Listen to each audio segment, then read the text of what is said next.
एकनाथ शिंदे यांना 56 जागा कोणत्या भरोशावर मिळत आहेत? अजित पवारांना 40च्या वर जागा मिळत आहेत. आणि असं काय देवेंद्र फडणवीस, मोदी आणि शहानी दिवे लावले इथे की त्यांना 120च्या वर जागा मिळत आहेत. महाराष्ट्रातलं वातावरण आणि महाराष्ट्राचा कल ज्या पद्धतीने होता, आम्ही फिरलोय, आम्ही ग्राउंडला होतो, जमिनीवर होतो. हा निकाल लोकशाहीचा कौल मानण्याची जी प्रथा परंपरा यापूर्वी आम्ही पाळलेली आहे. आम्ही पाळलेली आहे की लोकशाहीचा हा कौल आहे, आम्ही मानतो. पण हा कौल कसा मानावा हा या राज्याच्या जनतेलाही प्रश्न पडला असेल. शरद पवार साहेबांनी या महाराष्ट्रात तुफान उभं केलं होतं, बरं का. तुम्ही त्यांना 10 जागाही द्यायला तयार नाही. ते असं शक्य आहे का या महाराष्ट्रामध्ये? ही काय गडबड आहे हे आता सगळ्यांना कळेल. पण आम्ही हा निकाल जरी आला असला, हा निकाल जनतेचा कौल आहे असं मानायला आम्ही तयार नाही. जनतेचा कौल हा नव्हता. 100% मी सांगतो, जय पराजय हे होत असतात निवडणुकीमध्ये. जय पराजय, हार जीत लोकशाहीमध्ये हे होत असतं आणि त्याच्याविषयी आम्हाला काही म्हणायचं नाही. पण जे निकाल लावून घेतलेले आहेत, जे निकाल लावून घेतलेले आहेत, त्या लावून घेतलेल्या निकालावर माझ्यासारख्या लोकशाही मानणाऱ्या माणसाचाही विश्वास असू शकत नाही. राऊत साहेब, पण जे निकाल आहेत पूर्णपणे दिसतंय की लाडकी बहीण या योजने मला असं वाटत नाही. कारण याआधी म्हटलं जात होतं महाराष्ट्रामध्ये लाडके भाऊ, लाडके आजोबा, लाडके काका, लाडके मामा, लाडके दादा नाही आहेत का? आहेत ना. मी परत सांगतो की काहीतरी गडबड आहे आणि ही मोठी गडबड आहे. महाराष्ट्रावर अडाणीचं बारीक लक्ष होतं. विशेषतः काल अडाणीचा अटक वॉरंट निघाल्यानंतर अशा प्रकारचे निकाल येतील का अशी आमच्या मनात शंका होती. गौतम अडाणीला अमेरिकेतून काल जे अटक वॉरंट निघालं, त्यांच्यावर जे भ्रष्टाचाराचे आरोप झाले, ते अप्रत्यक्षपणे भ्रष्टाचाराचे आरोप हे भारतीय जनता पक्षावरच होते, शिंद्यांवर होते. कारण या निवडणुकीमध्ये सगळ्यात जास्त पैशाचा वापर आणि ताकद ही अडाणींनी लावली. आणि आता या निकालावरती गौतम अडाणीचा प्रभाव आहे का? कारण अडाणी, मोदी आणि फडणवीस, शिंदे वेगळे नाहीत. नाही, पण राऊत साहेब तुम्ही म्हणताय की काहीतरी गडबड आहे, तर नेमकं तुम्हाला काय म्हणायचं आहे? मी पाहू ना आता ईव्हीएम मध्ये गडबड आहे की या पैशाचा वापर ही गडबड पैशाचा वापर झालेला आहे याच्याविषयी माझ्या मनात काही शंका नाही. तुम्हालाही माहिती आहे पैशाचा किती मोठ्या प्रमाणात वापर झाला. एकनाथ शिंदेचे सर्व आमदार कसे काय निवडून येऊ शकतात? कसे काय निवडून येऊ शकतात? अजित पवारांचे, ज्यांच्या गद्दारी विरुद्ध या महाराष्ट्रात रोष आहे, ज्यांच्या बेईमानी विरुद्ध या महाराष्ट्रात प्रचंड रोष आहे, शरद पवारांच्या सभांना, त्यांच्या प्रचाराला तुफान प्रतिसाद मिळाला, ते वादळ तुम्हाला दिसत नाही. पण आज जागा जिंकल्यावरती युतीचं वादळ म्हणताय. तुम्ही स्वतःला प्रश्न विचारा मीडियानं. मीडिया हा एक लोकशाहीचा महत्त्वाचा स्तंभ आहे. त्यांनी हा प्रश्न स्वतःला विचारावा, गडबड आहे की नाही. पण राऊत साहेब, तुम्ही लोकसभा निवडणुकांचे निकाल मानले तर मग आम्ही लोकसभेचे निकालही मानले नाहीत. सॉरी, लोकसभेच्या निकालातही गडबड झाली असं आम्ही मानतो.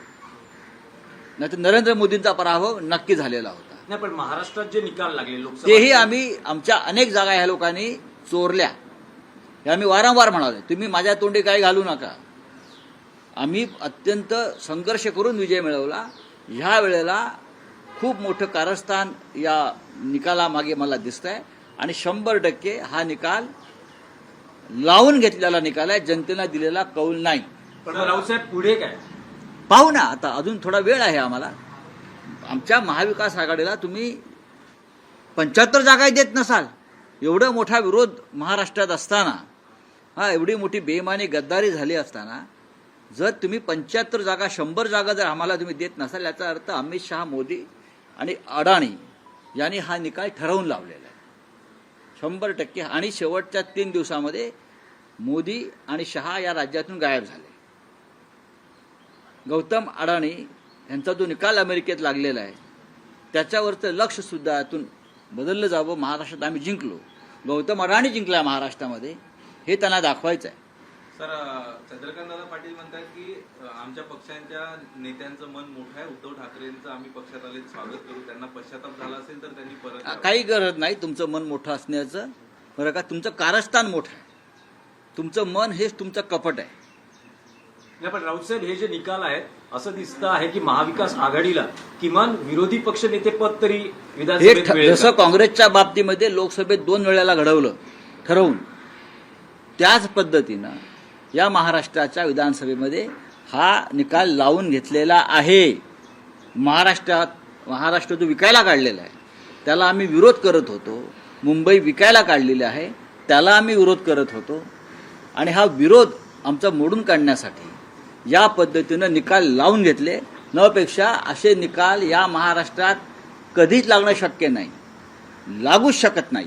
राऊत साहेब, विक्रोळी विधानसभेमधून सुनील राऊत आता आघाडीवर आहेत. बरं. तुम्ही त्याच्याबद्दल काय म्हणाल? नाही बघा, असं आहे की काही ठिकाणी त्यांना सुनील राऊत असतील, परळ असेल, दादर असेल, इकडे काय गडबड केली तर 100% लोकांना त्रास होईल हे पचवणं.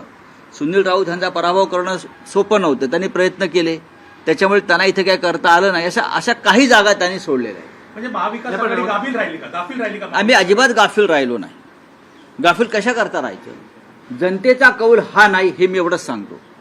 हा जनतेचा कौल नाही, हा अडाणी आणि त्याच्या टोळीनं लावून घेतलेला कौल आहे. पण राऊत साहेब, महाविकास आघाडीचा जेवढा नंबर किंवा जी संख्या दिसते एकूण संख्या त्यापेक्षा शिंदेची जागांची शक्यच संख्या नाही. जास्त एकनाथ शिंदेना कोणत्याही परिस्थितीत 20च्या वर जागा मिळणार नाही हे सगळ्यांचं अनुमान होतं. हे भारतीय जनता पक्षाचं अनुमान होतं सुरुवातीला. त्यानंतर आम्ही आमच्याकडे असं ग्राउंड रिपोर्ट होता की भारतीय जनता पक्ष हा 65 ते 70 जागांवर जिंकेल. कदाचित तो मोठा पक्ष राहील. पण अजूनही तुम्हाला अशी आशा वाटते का की नाही, त्यांनी आता यंत्रणाच ताब्यात घेतली असेल. त्यांनी अनेक गोष्टींचा आता हळूहळू उलगडा होईल. पण कोणत्याही परिस्थितीमध्ये अशा प्रकारचा निकाल लागणं शक्य नव्हतं. हा जनतेचा कौल आहे, हा मराठी जनतेचा कौल आहे. हे माझ्यासारखा माणूस हे कदापि मानणार नाही.